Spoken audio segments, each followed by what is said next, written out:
നമസ്കാരം, welcome to Xylem teaching exams നിസാമാണ്. ഞാനിന്ന് വന്നിട്ടുള്ളത് നമ്മുടെ മൊഡ്യൂൾ 1 പോയട്രിയിലുള്ള കുറച്ച് വെറൈറ്റി ചോദ്യങ്ങളുമായിട്ടാണ് വന്നിട്ടുള്ളത്. നമുക്ക് നേരെ ചോദ്യങ്ങൾ എങ്ങനെയുണ്ട്, അതുമായിട്ട് എന്തെങ്കിലും അഡീഷണൽ ഇൻഫോ കാര്യങ്ങളൊക്കെ ഉണ്ടോ എന്നുള്ളതും നമുക്കൊന്ന് പരിശോധിച്ച് നോക്കാം. ആദ്യത്തെ ചോദ്യം നോക്കണേ നിങ്ങൾ. Gray's the curfew tolls the knell of parting day has a reference to a new system introduced by James first, Charles second, William and Mary, William the Conqueror. So നമുക്കറിയാം ഇത് ഏത് പോയത്തിലെ ഫസ്റ്റ് ലൈൻ ആണെന്നുള്ളത്. Thomas ഗ്രേയുടെ elegy written in a country ചർച്ചയാറിന്റെ ആദ്യത്തെ ലൈനാണ് അല്ലെ, the curfew tolls the knell of parting day എന്നുള്ളത്. ഇവിടെ കർഫ്യൂ ടോൾ അടിക്കുന്നുണ്ട്. ആ പാർട്ടിംഗ് ഡേയുടെ അല്ലെ ദിവസം കഴിഞ്ഞിട്ടുണ്ട്, എല്ലാവരും വീട്ടിലേക്ക് പോവുകയാണ്. അപ്പം ആ ദിവസം ആയിട്ടുണ്ട് എന്ന് പറയാൻ വേണ്ടിയിട്ട് ഒരു കർഫ്യൂ ടോൾ അടിക്കുന്നുണ്ട്. സോ ഈ സിസ്റ്റം ആരാണ് കൊണ്ടുവന്നത് എന്നുള്ളതാണ് ചോദ്യം വരുന്നത്. സോ ആൻസർ വരുന്നത് ഓപ്ഷൻ ഡി ആണ്, വില്യം ദ കോൺകറർ ആണ്. വില്യം ദ കോൺകറർ എന്ന് പറയുമ്പോൾ ചിലപ്പം തിരിച്ചു ചോദിക്കാം, ഇങ്ങനെയും വരാം. നോർമൻ കോൺക്വസ്റ്റിന്റെ സമയത്താണ് ഈ ഒരു സിസ്റ്റം ഇവിടെ ഇൻട്രൊഡ്യൂസ് ചെയ്യപ്പെടുന്നത്.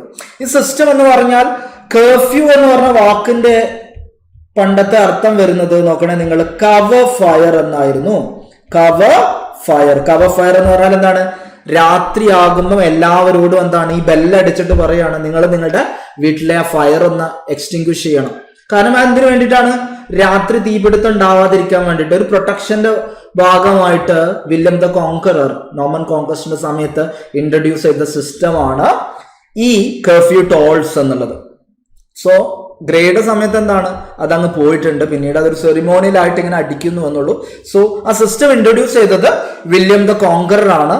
ഏതാണ് എന്നുള്ള ചോദിക്കുമ്പോൾ നോർമൻ കോൺക്വസ്റ്റിന്റെ സമയത്താണ്.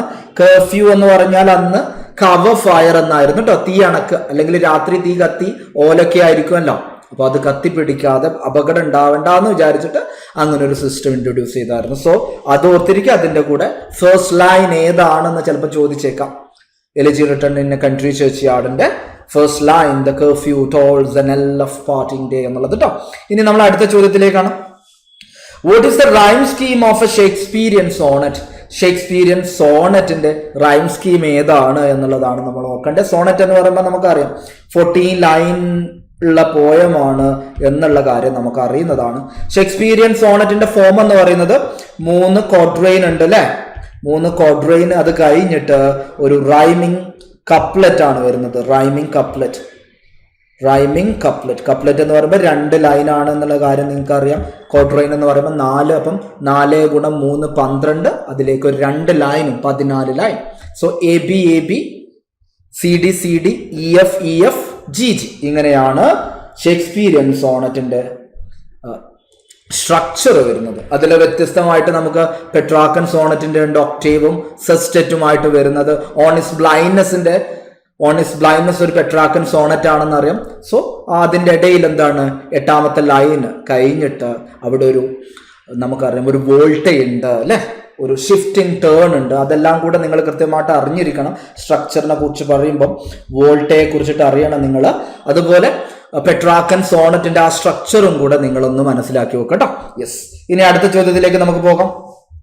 Which of the following work was written by John Milton after he became completely blind? നമുക്കറിയാം on his blindness അല്ലെ. നമുക്കറിയാം 1652 ശേഷം ഇദ്ദേഹം എന്താണ്, കംപ്ലീറ്റ്ലി ബ്ലൈൻഡ് ആവുകയാണ്. എന്നാൽ കംപ്ലീറ്റ്ലി ബ്ലൈൻഡ് ആയി കഴിഞ്ഞാൽ സ്വാഭാവികമായിട്ടും ഒരാൾ ഉൾവലിയണം. എന്നാൽ ഇദ്ദേഹം അങ്ങനെ ആയിരുന്നില്ല. ഇദ്ദേഹം നമുക്കൊക്കെ എന്താണ് ഒരു ഇൻസ്പിറേഷൻ ആയിട്ട് അവിടെ കിടക്കുകയാണ് അല്ലെ. അദ്ദേഹം ഇത്രയ്ക്ക് ബ്ലൈൻഡ് ആയതിനു ശേഷം അദ്ദേഹത്തിന്റെ ഏറ്റവും മാസ്റ്റർ പീസ് ഒക്കെ വരുന്നതിന് ശേഷമാണ് അദ്ദേഹം എയ്ഡ്സിനെ യൂസ് ചെയ്തിട്ടുണ്ടായിരുന്നു കേട്ടോ. സോ 1652 അദ്ദേഹം കംപ്ലീറ്റ്ലി ബ്ലൈൻഡ് ആവുന്നത് എന്നുള്ളൊരു പോയിന്റ് നിങ്ങൾ അറിഞ്ഞിരിക്കുക. കാരണം നമ്മൾ പഠിക്കുന്നത് ഓൺ ഹിസ് ബ്ലൈൻഡ്നെസ് എന്ന് പറഞ്ഞ പോയമാണ്. സോ എന്നാണ് അദ്ദേഹം ബ്ലൈൻഡ് ആയത് എന്നുള്ളൊരു ചോദ്യം വരാം. സോ 1652 ആണ് ആ ഇയർ എന്നുള്ള കാര്യം നിങ്ങൾ അറിഞ്ഞിരിക്കാം. Then Lycidas, Areopagitica, Paradise Lost, none of these. ഞാൻ നേരത്തെ പറഞ്ഞുള്ളൂ അദ്ദേഹത്തിന്റെ മാസ്റ്റർ പീസ് അല്ലെങ്കിൽ മാഗ്നം ഓപ്പസ് ആയിട്ടുള്ള പാരഡൈസ് ലോസ്റ്റ് ആണ് അദ്ദേഹത്തിന് ഇതിന് ശേഷം അദ്ദേഹം എഴുതുന്നത് കേട്ടോ. മാഗ്നം ഓപ്പസ് ആണ്. സോ ലിസിഡസ് അരിയോപജറ്റിക്ക, ഇതിനെ കുറിച്ചിട്ട് ചിലപ്പോൾ ചോദ്യം വരാം. ലിസിഡസ് ഒരു പാസ്ട്രൽ എലിജി ആണ് എന്നുള്ള കാര്യം നമുക്കറിയാം. എലിജി ആണ്. എലിജി എന്ന് പറയുമ്പോൾ വിലാപ കാവ്യമാണ്. ഒരാൾ മരണപ്പെട്ടാൽ അല്ലെ അയാൾക്ക് വേണ്ടിയിട്ട്. അപ്പം ആ വ്യക്തി ആരാണ് എന്നുള്ളൊരു ചോദ്യം കൂടെ വരാം. എഡ്വേർഡ് കിങ്, അദ്ദേഹത്തിന്റെ ഫ്രണ്ട് ആയിരുന്ന എഡ്വേർഡ് കിങ് ആണ് മരണപ്പെട്ടത്. അദ്ദേഹത്തിന് വേണ്ടിയിട്ടാണ് ഈ ഒരു എലിജി അദ്ദേഹം എഴുതുന്നത്. Edward king.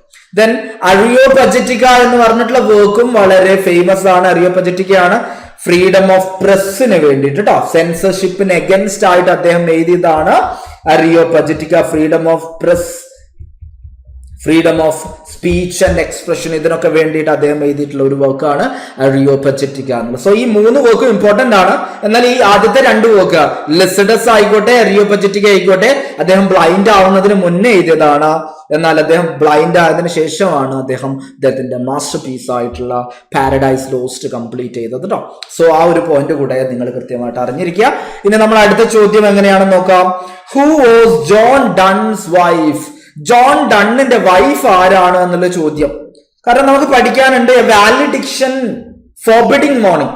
സോ അതിന്റെ ഒരു കോണ്ടെക്സ്റ്റ് എന്ന് പറയുന്നത് നമ്മുടെ സ്പീക്കർ, നമ്മുടെ ജോൺ ഡൺ എന്താണ്, ഒരു യൂറോപ്യൻ യാത്രയിലേക്ക് പോവാണ് അല്ലെ, ഒരു കോണ്ടിനെന്റൽ യൂറോപ്യൻ ട്രാവലിങ്ങിന് പോവുക അല്ലെങ്കിൽ ജേർണിക്ക് പോവാണ്. സ്വാഭാവികമായിട്ട് എന്താണ് ഭാര്യയോട് യാത്ര പറയുന്ന ആ ഒരു മൊമെന്റിലാണല്ലേ നീ കരയരുത്.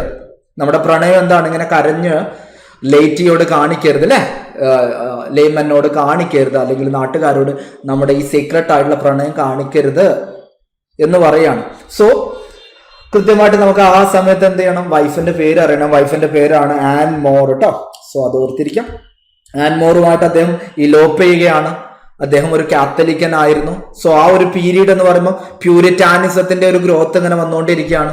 സ്വാഭാവികമായിട്ട് അദ്ദേഹത്തിന് ജോലിയൊന്നും കിട്ടുന്നില്ല, ഇലോപ്പ് ചെയ്യുന്നു. അദ്ദേഹത്തിന്റെ പേട്രൺ ആയിട്ടുള്ള ആളുടെ നീസാണ് ആൻമോർ.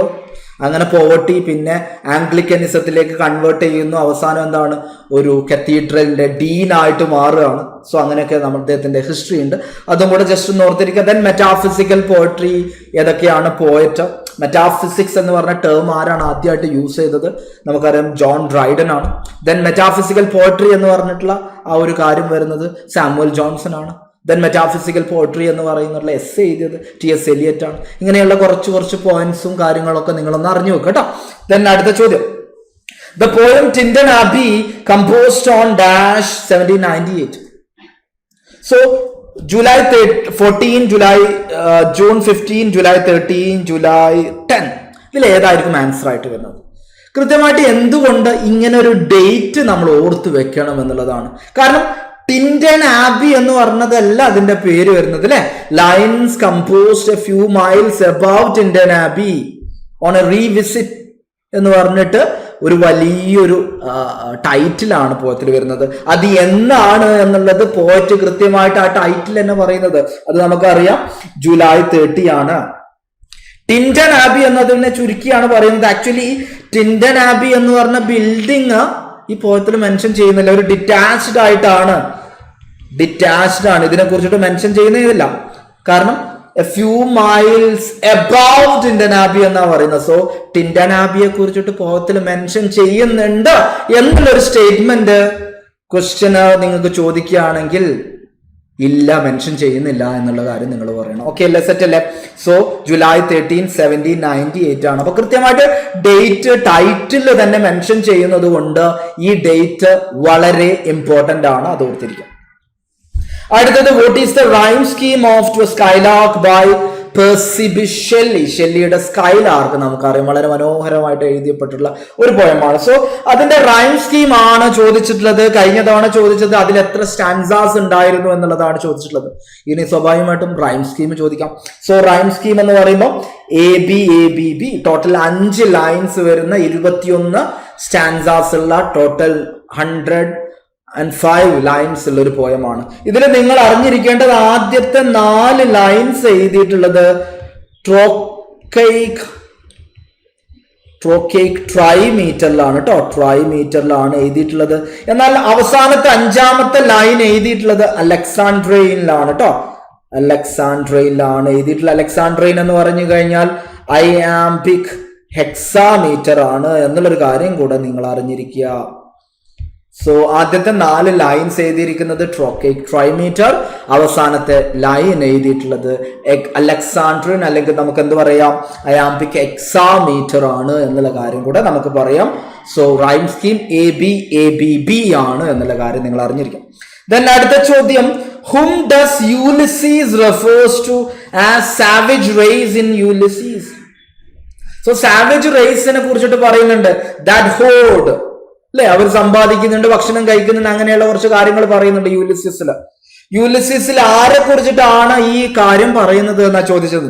ട്രോജൻസിനെ കുറിച്ചിട്ടാണോ, പേർഷ്യൻസിനെ കുറിച്ചിട്ടാണോ, സ്പാർട്ടൻസിനെ കുറിച്ചിട്ടാണോ, അതോ ഗ്രീക്കിനെ കുറിച്ചിട്ടാണോ? നമുക്കറിയാം അദ്ദേഹത്തിന്റെ സബ്ജക്റ്റുകളായിട്ടുള്ള ഇത്താക്കയിലെ ജനങ്ങളെ കുറിച്ചിട്ടാണ് പറഞ്ഞത്.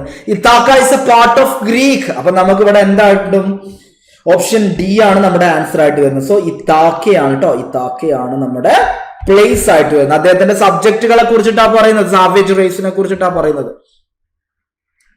സോ എന്നെ അറിയാത്ത എന്റെ സബ്ജക്ട് ദേ ഹോഡ്, അതുപോലെ പറയുന്നുണ്ട് എന്നെ അറിയാത്ത എന്റെ subject they know not me എന്ന് പറയുന്നത് കേട്ടോ. സോ ഇത്താക്ക ഗ്രീക്കിന്റെ ഭാഗമായതുകൊണ്ട് നമ്മുടെ ആൻസർ വരുന്നത് ദ ഗ്രീക്സ് ആണ് എന്ന് നമുക്ക് കൊടുക്കാം.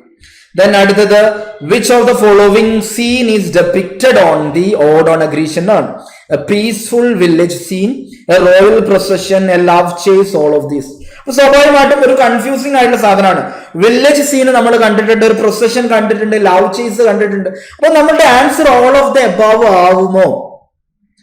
പീസ്ഫുൾ വില്ലേജ് സീന് ഡെപിക്റ്റ് ചെയ്യപ്പെട്ടിട്ടുണ്ടോ എന്നുള്ളതാണ് ചോദ്യം. ഇല്ല അല്ലെ, പീസ്ഫുൾ വില്ലേജ് സീൻ അതിൽ ഡെപിക്റ്റ് ചെയ്യപ്പെട്ടിട്ടുണ്ടോ? ഇല്ല.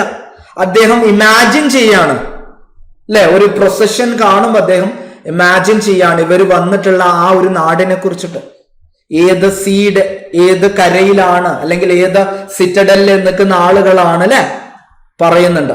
സോ പീസ്ഫുൾ വില്ലേജ് സീൻ അതിൽ പറയുന്നില്ല. രണ്ടാമത്തെ പറയുന്നത് റോയൽ പ്രൊസഷൻ ആണ്. റോയൽ എന്ന് പറയുമ്പോൾ രാജാവായിരിക്കണം അതിന്റെ മുന്നിൽ വരേണ്ടത്. ഒരു റോയൽ പ്രൊസഷന്റെ മുന്നിൽ രാജാവായിരിക്കണം. നമ്മുടെ മുന്നിൽ രാജാവാണ് അല്ല, ഒരു മിസ്റ്റീരിയസ് ആയിട്ടുള്ള പ്രീസ്റ്റ് ആണ്, ഒരു ഹെഫർ ആണുള്ളത് അല്ലെ, ഒരു പശു കിടാവുണ്ട്, ഒരു മിസ്റ്റീരിയസ് പ്രീസ്റ്റ് ഉണ്ട്. സോ റോയൽ പ്രൊസഷനും ഇല്ല. ബട്ട് നിങ്ങൾക്ക് എന്ത് കാണാം? ഒരു വൈൽഡ് ആയിട്ടുള്ള ഒരു ലവ് ചേസ് കാണാൻ നിങ്ങൾക്ക് പറ്റില്ല. വൈൽഡ് ആയിട്ടുള്ള വൈൽഡ് എക്സ്ട്രസി എന്ന് പറയുന്ന ഒരു ലവ് ചേസ് നിങ്ങൾക്ക് കാണാൻ പറ്റും. സോ ഓപ്ഷൻ സി ആണ് നമ്മുടെ ആൻസർ ആയിട്ട് വരുന്നത്. അടുത്ത ചോദ്യം, in WB Yeats A Prayer for My Daughter, who is the great queen mentioned? ഏത് ക്വീനെയാണ് അവിടെ മെൻഷൻ ചെയ്യുന്നത്? Helen of Troy, Cleopatra, queen Victoria, Aphrodite. നമുക്കറിയാം ആ ലൈന് നമ്മൾ വായിച്ചു നോക്കിയാൽ ഫ്രോത്തിൽ നിന്ന് ജനിച്ചിട്ടുള്ള ഒരു ക്വീനെ കുറിച്ചിട്ട് പറയുന്നുണ്ട് അല്ലെ. ഒരു ഫ്രോത്തിൽ നിന്ന് ജനിച്ചിട്ടുള്ള ഒരു ക്വീന് വന്നിട്ടുണ്ട്. അത് ആരാന്ന് ചോദിച്ചാൽ നമുക്കറിയാം ആരാണ്? ആഫ്രഡൈറ്റ് ആണ് അല്ലെ. ഗോഡസ് ഓഫ് ലവ്, ഡിസയർ ഒക്കെ നമുക്ക് പറയാൻ പറ്റുന്ന goddess of beauty. So option D ആണ് നമ്മുടെ ആൻസർ ആയിട്ട് വരുന്നത് കേട്ടോ. യെസ്, ഒരു സ്മിത്തിനെ കല്യാണം കഴിക്കുകയാണ് എന്നൊക്കെ പറയുന്നുണ്ട്. ക്രേസി സാലഡ് കഴിക്കാൻ അല്ലെ, fine women often Eats crazy salad എന്ന് പറയുന്നുണ്ടല്ലോ. അതിന് ഉദാഹരണമായിട്ട് അദ്ദേഹം പറയുന്ന ഒരാളാണ്. ഹെലൻ ഓഫ് ട്രോയിയെ കുറിച്ച് പറയുന്നുണ്ട്, ആഫ്രഡൈറ്റിനെ കുറിച്ചിട്ടൊക്കെ പറയുന്നുണ്ട് കേട്ടോ. സോ അത് കൃത്യമായിട്ട് ഓർത്തിരിക്കുക, ഏതൊക്കെ ആളുകളെ പോയത്തിൽ മെൻഷൻ ചെയ്യപ്പെടുന്നുണ്ട് എന്നുള്ള കാര്യം കൂടെ നിങ്ങളൊന്ന് ഓർത്തിരിക്കും. ദെൻ അടുത്ത ചോദ്യം, where does the scene in My Last Duchess take place? A courtroom in Ithaca, a Renaissance England, an Italian palace, a Venetian marketplace. നമുക്കറിയാം ഒരു ഇറ്റാലിയൻ ഡ്യൂക്ക് അല്ലെ, അദ്ദേഹത്തിന്റെ കല്യാണവുമായി ബന്ധപ്പെട്ട ഒരു സീനാണ് നമുക്ക് കാണാൻ പറ്റുന്നത്. അപ്പൊ നമുക്ക് എന്ത് പറയാം? ഒരു ഇറ്റാലിയൻ പാലസ് ആണ്, അല്ലെങ്കിൽ നമുക്ക് റിനൈസൻസ് ഇറ്റലി എന്ന് കൊടുക്കാം. ഇത് ഓർത്തിരിക്കാൻ നല്ല സുഖമാണ്, കാരണം ഒരു എക്സ്ട്രാ പോയിന്റ് കൂടെ നമുക്ക് കിട്ടുകയാണ്. കാരണം മൈ ലാസ്റ്റ് ഡച്ചസ് എന്ന് പറഞ്ഞ പോയത്തിന്റെ ആദ്യത്തെ ഒറിജിനൽ ടൈറ്റിൽ എന്ന് പറയുന്നത് ഇറ്റലി എന്നായിരുന്നു. ഇറ്റലി എന്നായിരുന്നു ഇതിന്റെ ഒറിജിനൽ ടൈറ്റിൽ ഉണ്ടായിരുന്നത്. So Italy, Italian palace, Italian duke Alfonso, അതുപോലെ റിനൈസൻ ഇറ്റലി, അതും കൂടെ നിങ്ങളൊന്ന് ഓർത്തിരിക്കട്ടെ. ഇത്താക്ക ഇവിടെ എല്ലാം യൂലിസിസിലാണ് വരുന്നത്, അതും ഓർത്തിരിക്കാം. ദെൻ അടുത്ത ചോദ്യം, the line "and we are here as on a darkling plain in Derbyshire" by Matthew Arnold alludes to which historical event? ഏത് ഹിസ്റ്റോറിക്കൽ ഈവന്റിലാണ് ഈ ഒരു സാധനം അല്ലെ? ഡാർക്ലിംഗ് പ്ലെയിനില് നമ്മൾ യുദ്ധം ചെയ്യാണ്, ignorant armies clash by night എന്ന് പറയുന്നുണ്ട്. സോ അത് ഓർത്തിരിക്കണം നിങ്ങൾ. അപ്പം അത് പറയുന്നത് ബാറ്റിൽ ഓഫ് എപ്പിപോളയാണ് കേട്ടോ. Battle of എപ്പിപോളയാണ്. സ്പാർട്ടൻസും എയ്ത്തീനിയനും കൂടെ കേട്ടോ, എയ്ത്തൻസും കൂടെ ഉള്ള യുദ്ധമായിരുന്നു ബാറ്റിൽ ഓഫ് എപ്പിപോളെ എന്നുള്ളത്. ഈ ബാറ്റിൽ ഓഫ് എപ്പിപോളയുടെ ഈ ഒരു സാധനം ഇദ്ദേഹത്തിന്റെ ഫാദർ, മാത്യു ആർണൾഡിന്റെ ഫാദർ എന്ത് ചെയ്തിട്ടുണ്ട്? ഒരു ഗ്രീക്ക് വർക്കിൽ നിന്ന് ട്രാൻസ്ലേഷൻ ആയിട്ട് ചെയ്തിട്ടുണ്ട്. അതുകൂടെ ജസ്റ്റ് ഒന്ന് ഓർത്തിരിക്കുക നിങ്ങൾ. Then where is the window located through which the wife in the poem Home Burial has been watching? So നമുക്കറിയാം ആ വൈഫ് ഇങ്ങനെ തന്റെ മകന്റെ അല്ലെ ഗ്രേവ് ഇങ്ങനെ നോക്കിക്കൊണ്ടിരിക്കുന്ന ഒരു വിൻഡോ ഉണ്ട്. അതിന്റെ പൊസിഷൻ എവിടെയാണ്? In the kitchen, in the darken parlour, upstairs, down stairs. നമുക്കറിയാം അത് എന്താണ്? വീടിന്റെ അപ്സ്റ്റേഴ്സ് ആണ്. സോ ആദ്യത്തെ സീനിൽ ഒരാൾ ഇറങ്ങി വരുന്നു, ഒരാൾ കയറി വരുന്നതായിട്ട് നമുക്ക് കാണാം. വൈഫ് ഇറങ്ങി വരുന്നു, ഭർത്താവ് കയറി പോകുന്നു. സോ സ്വാഭാവികമായിട്ട് ഇറങ്ങി വരിക എന്ന് പറയുമ്പോൾ അപ്സ്റ്റേഴ്സ് ആയിരിക്കും അല്ലോ. സോ ആൻസർ വരുന്നത് അപ്സ്റ്റേഴ്സ് ആണ് കേട്ടോ. സോ ആ റൂം ഇരിക്കുന്നത്, ആ വിൻഡോ ഇരിക്കുന്ന റൂം ഇരിക്കുന്നത് എവിടെയാണ്? അപ്സ്റ്റേഴ്സിലാണ്. In which of the following poem is the father figure represented as skeptical and rational? തന്നിരിക്കുന്ന പോയത്തിലൊക്കെ ഡാഡി ഫിഗർ ഉണ്ട്, അല്ലെങ്കിൽ ഒരു ഫാദർ ഫിഗർ ഉണ്ട്. ഇതിൽ ഏത് ഫാദറിനെയാണ് സ്കെപ്റ്റിക്കൽ ആയിട്ട് അല്ലെങ്കിൽ റാഷണൽ ആയിട്ട് പറയുന്നത്? ഡാഡി ബൈ സിൽവിയ പ്ലോത്ത് ഒബിച്വറിയിലുണ്ട്, നമുക്കറിയാം. നൈറ്റ് ഓഫ് ദ സ്കോർപ്പിയനിൽ ഒരു ഡാഡി ഉണ്ട്, ഫാദർ ഉണ്ട്. പ്രേയർ ഫോർ മൈ ഡോട്ടർ, അദ്ദേഹം ഒരു ഫാദർ ആണ്, തന്റെ മകൾക്ക് വേണ്ടി പ്രാർത്ഥിക്കുകയാണ് അല്ലെ. അപ്പൊ സ്വാഭാവികമായിട്ട് എന്താണ്? ഇതിലെല്ലാം ഒരു ഫാദർ ഫിഗർ ഉണ്ട്. അതിൽ ഏത് ഫാദർ ഫിഗറിനെയാണ് സ്കെപ്റ്റിക്കൽ ആൻഡ് റാഷണൽ എന്ന് പറയുന്നത്? നമുക്കറിയാം അത് night of the scorpion by Nissim Ezekiel ആണ് അല്ലെ. ഫാദർ സ്കെപ്റ്റിക്കൽ ആണ്, റാഷണൽ ആണ് എന്ന് പറയുന്നുണ്ട്.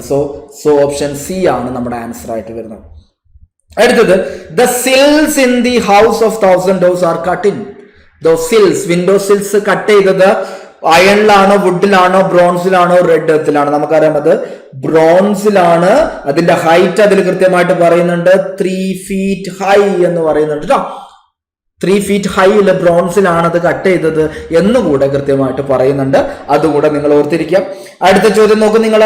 The poem night of the scorpion is A first person narration, omniscient narration, second person narration, third person. നമുക്കറിയാം ഫസ്റ്റ് പേഴ്സൺ നരേഷനിലാണ് മൈ ഫാദർ എന്നൊക്കെ പറഞ്ഞിട്ടില്ല, മൈ മദർ. കൃത്യമായിട്ട് അദ്ദേഹം അത് നരേറ്റ് ചെയ്യാണ് അതിൽ ഒരു ഇൻസിഡന്റ്, ചെറുപ്പായ കുട്ടിക്കാലത്തുള്ള ഒരു ഇൻസിഡന്റ് നരേറ്റ് ചെയ്യാണ്. അപ്പൊ നമുക്ക് അതിന്റെ ആൻസർ ആയിട്ട് കൊടുക്കാൻ പറ്റും ഫസ്റ്റ് പേഴ്സൺ നരേഷനിലാണ് നമ്മുടെ പോയം എഴുതിയിരിക്കുന്നത് എന്ന് നമുക്ക് പറയാം. അടുത്തത്, father when he lash love dust on a table of papers. ഇത് ഏതിലാണ്, ഏത് പോയത്തിന്റെ ലൈനാണ് എന്ന് നമുക്കറിയാം. ഒബിച്വറിയിലെ ലൈനാണ്, ആദ്യത്തെ ലൈനാണ് ഫാദർ. അപ്പൊ ഇവിടെ പാസ്റ്റ് അവേ എന്നാണോ, പാസ്റ്റ് ഔട്ട് ആണോ, പാസ്റ്റ് ഓൺ ആണോ, ഡൈ ആണോ വരുന്നത്? സോ ആ ലൈന് കൃത്യമായിട്ട് അറിഞ്ഞാൽ മാത്രമേ നമുക്ക് ഈ ഒരു ആൻസർ കൊടുക്കാൻ പറ്റുള്ളൂ. പാസ്റ്റ് ഓൺ ആണ് വരുന്നത്. പാസ്റ്റ് ഓൺ എന്ന് പറഞ്ഞാലും പാസ്റ്റ് എവേ എന്ന് പറഞ്ഞാലും കറക്റ്റ് ആണ്. ബട്ട് പാസ്റ്റ് ഓൺ ആണ് നമ്മുടെ ആൻസർ പോയത്തിൽ കൃത്യമായിട്ട് കൊടുത്തത്. അപ്പൊ പാസ്റ്റ് ഓൺ എന്ന് നിങ്ങൾ കൊടുക്കണം. പാസ്റ്റ് ഓൺ കൊടുക്കാൻ കാരണം ഒന്നുകൂടെ എന്താണ്, ഒരു ലൈറ്റ് വേർഷൻ ആണ്, യൂഫമിസം ആണ്. ഫോർ ഡെത്തുമായി ബന്ധപ്പെട്ട ഒരു യൂഫമിസം ആണ് പാസ്റ്റ് ഓൺ. സോ ഫാദറുമായിട്ട് ഒരു ഡിറ്റാച്ച്ഡ് അല്ലെങ്കിൽ എന്താണ്, ഒരു ഏലിയനേറ്റ് ആയിട്ടുള്ള ആറ്റിറ്റ്യൂഡ് ആയിരുന്നു മകൻ ഉണ്ടായിരുന്നത് എന്ന് കാണിക്കാൻ വേണ്ടിയിട്ടാണ് നമ്മളൊരു പാസ്റ്റ് ഓൺ എന്ന് പറഞ്ഞിട്ടുള്ള വാക്ക് അവിടെ കൊടുത്തത്. അതുകൂടെ ഓർത്തിരിക്കുക. Father when he passed on left dust on a table of papers. So ഒബിച്വറിയിലുള്ള ലൈൻസ് ആണ് എന്നുള്ള കാര്യം കൂടെ നിങ്ങൾ അറിഞ്ഞിരിക്കുക. അടുത്ത ചോദ്യം, ഇക് ഇക് ഇക് എന്ന് പറയുന്നുണ്ട്. അത് ജർമ്മനില് ഡാഡി എന്ന് പറഞ്ഞ പോയത്തിൽ യൂസ് ചെയ്ത അതിന്റെ മീനിങ് എന്താ വരുന്നത്? സോ നമ്മുടെ ജർമ്മനില് അവർ സംസാരിക്കുമ്പോൾ നമുക്ക് എന്താണ്, അവരുടെ നാവ് അതിൽ കുടുങ്ങിയതുപോലെ തോന്നുന്നുണ്ട്, കാരണം സംസാരിക്കാൻ പറ്റുന്നില്ല. ഇക് ഇക് ഇക്. അപ്പൊ ഐ ഐ ഐ എന്ന് പറഞ്ഞുകൊണ്ടിരിക്കുമ്പോഴാണ് ഇക് ഇക് ലെ. അതിൽ ഒരുപാട് ജർമ്മൻ ടേം ഉണ്ട്. അപ് ടു, ലുഫ്റ്റ് വാഫ്, പാൻസർമാൻ, അങ്ങനെയുള്ള കുറച്ച് ജർമ്മൻ ടേംസുകൾ ഉണ്ട്. അതും കൂടെ ജസ്റ്റ് എന്താണ് എന്നുള്ളത് ജസ്റ്റ് ഒന്ന് അറിഞ്ഞിരിക്കട്ടോ. യെസ്, ഇക് എന്ന് പറഞ്ഞാൽ ഐ എന്നാണ് അർത്ഥം വരുന്നത്. അതുകൂടെ ജസ്റ്റ് ഒന്ന് ഓർത്തിരിക്കും. അടുത്തത് which of these groups is not mentioned in an introduction by Kamala Das. കമലാദാസിന്റെ ഇൻട്രൊഡക്ഷനിൽ മെൻഷൻ ചെയ്യപ്പെടാത്ത ആളുകൾ ആരാണ്? Critics, friends and visiting cousins. എന്നൊന്ന് ഒഴിവാക്ക്, ഞാൻ എൻ്റെ ഇഷ്ടപ്പെട്ട ഭാഷ ഞാൻ ഉപയോഗിച്ചോളാം എന്ന് പറയുന്നുണ്ട്. അതിൽ ആരും പറയുന്നില്ല? ഓപ്ഷൻ സി ആൻസിനെ പറയുന്നില്ല, അമ്മായിമാരെ പറയുന്നില്ല അല്ലെ. ഫ്രണ്ട്സ്, കസിൻസ് അല്ലെ, friends, critics, friends, visiting cousins എന്ന് പറയുന്നുണ്ട്. സോ അതിൽ അമ്മായിമാരെ പറയുന്നില്ല. സോ ഓപ്ഷൻ സി ആണ് നമ്മുടെ ആൻസർ ആയിട്ട് വരുന്നത്. അടുത്തത്, in telephone conversation the land lady speech is italicised, written in block letters, written in lower case, written in quotes. അപ്പൊ കൃത്യമായിട്ട് ആ പോയം നിങ്ങൾ വായിച്ചിട്ടുണ്ടെങ്കിൽ മാത്രമേ നിങ്ങൾക്ക് കൃത്യമായിട്ട് ഏതിലാണ് എഴുതിയിട്ടുള്ളത് എന്ന് അറിയാൻ പറ്റുള്ളൂ. റിട്ടൺ ഇൻ ബ്ലോക്ക് ലെറ്റേഴ്സ് ആണ് ലാൻഡ് ലേഡിയുടെ സ്പീച്ച് ടെലിഫോൺ കോൺവെർസേഷനിൽ പറഞ്ഞിട്ടുള്ളത്. സോ അതും കൂടെ ജസ്റ്റ് ഒന്ന് ഓർത്തിരിക്കട്ടോ. ദെൻ അടുത്ത ചോദ്യം നോക്കണം നിങ്ങൾ. Who is known as the recluse of Amherst. ഹാംഹസ്റ്റിലെ റിക്ലൂസ് എന്ന് പറയുമ്പോൾ ഇങ്ങനെ സോളിറ്ററി ആയിട്ട് ജീവിക്കുന്ന ആളെയാണ് നമ്മൾ റിക്ലൂസ് എന്ന് പറയുന്നത്, ലോൺലി, ഒരു ഹെർമിറ്റിനെ പോലെ. സോ സിൽവിയ പ്ലാത്ത് ആണോ, മീന അലക്സാണ്ടർ ആണോ, എമിലി ഡിക്കിൻസൺ ആണോ, മാർഗരറ്റ് ആറ്റ്വുഡ് ആണോ? റിക്ലൂസ് എന്ന് പറഞ്ഞ പദം തന്നെ കേൾക്കുമ്പോൾ നമുക്ക് ആളെ മനസ്സിലാവും, എമിലി ഡിക്കിൻസൺ ആണ് എന്നുള്ളത് കേട്ടോ. സോ ആൻസർ വരുന്നത് ഓപ്ഷൻ സി ആണ് നമ്മുടെ ആൻസർ ആയിട്ട് വരുന്നത്. അടുത്ത ചോദ്യം, David Diop was a dash poet, Nigerian, French African, African American, Aboriginal Australian. നമുക്കറിയാം അദ്ദേഹം ഒരു ഫ്രാങ്കോഫോൺ ആണ്, ഫ്രഞ്ച് സ്പീക്കിംഗ് ആയിട്ടുള്ള ആളാണ്. അപ്പൊ നമുക്ക് എന്ത് പറയാം, ഫ്രഞ്ച് ആഫ്രിക്കൻ ആണ് എന്നുള്ള കാര്യം നമുക്ക് പറയാം. ഓപ്ഷൻ ബി ആണ് നമ്മുടെ ആൻസർ ആയിട്ട് വരുന്നത്. അടുത്ത ചോദ്യം നോക്കണം നിങ്ങൾ. Which of the following tribes is not mentioned in Jack Davis Aboriginal Australia. So Aboriginal Australia നമ്മൾ വായിക്കുമ്പോൾ അതിലൊക്കെ ഒരുപാട് ട്രൈബിനെ കുറിച്ച്, ഒരുപാടല്ല കുറച്ച് ട്രൈബിനെ കുറിച്ച് പറയുന്നുണ്ട്. അതിൽ മെൻഷൻ ചെയ്യാത്ത ട്രൈബ് ഏതാണ്? ഇറാക്കല പ്ലീ വാസ് ഡിനൈഡ് എന്ന് പറയുന്നുണ്ട്.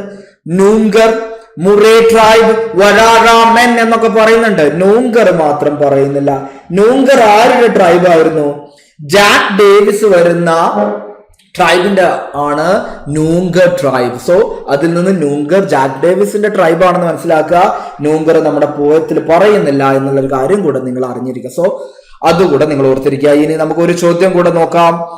What was the English title used by Tagore for the poem Where the Mind is Without Fear when he read it at 1917 Indian National Congress session in Calcutta? So 1917 Calcutta session, INCയുടെ കൽക്കട്ട സെഷനില് where the mind is without fear എന്ന് പറഞ്ഞിട്ടുള്ള poem ഇദ്ദേഹം recite ചെയ്തിട്ടുണ്ടായിരുന്നു എന്നുള്ളൊരു point നമുക്ക് ഈ ഒരു ചോദ്യത്തിൽ നിന്ന് കിട്ടി. ചോദ്യം ഇങ്ങനെയാണ്, ആദ്യത്തെ ടൈറ്റിൽ എന്തായിരുന്നു? അതിന്റെ ടൈറ്റിൽ എന്ന് പറയുന്നത് ഇന്ത്യൻ പ്രയർ എന്ന് പറഞ്ഞിട്ടായിരുന്നു അതിന്റെ ടൈറ്റിൽ വരുന്നത്. സോ സെറ്റ് അല്ലേ? യെസ്. അപ്പൊ ഇതുപോലെയുള്ള നമ്മുടെ HSC ഇംഗ്ലീഷുമായിട്ടുള്ള ചോദ്യങ്ങളുമായിട്ട് ഉത്തരങ്ങളൊക്കെ ആയിട്ട് നമുക്ക് ഇനിയും പുതിയ വീഡിയോകളിൽ കാണാം. അപ്പൊ നമുക്ക് അടുത്ത വീഡിയോയിൽ കാണാം. Thank you all.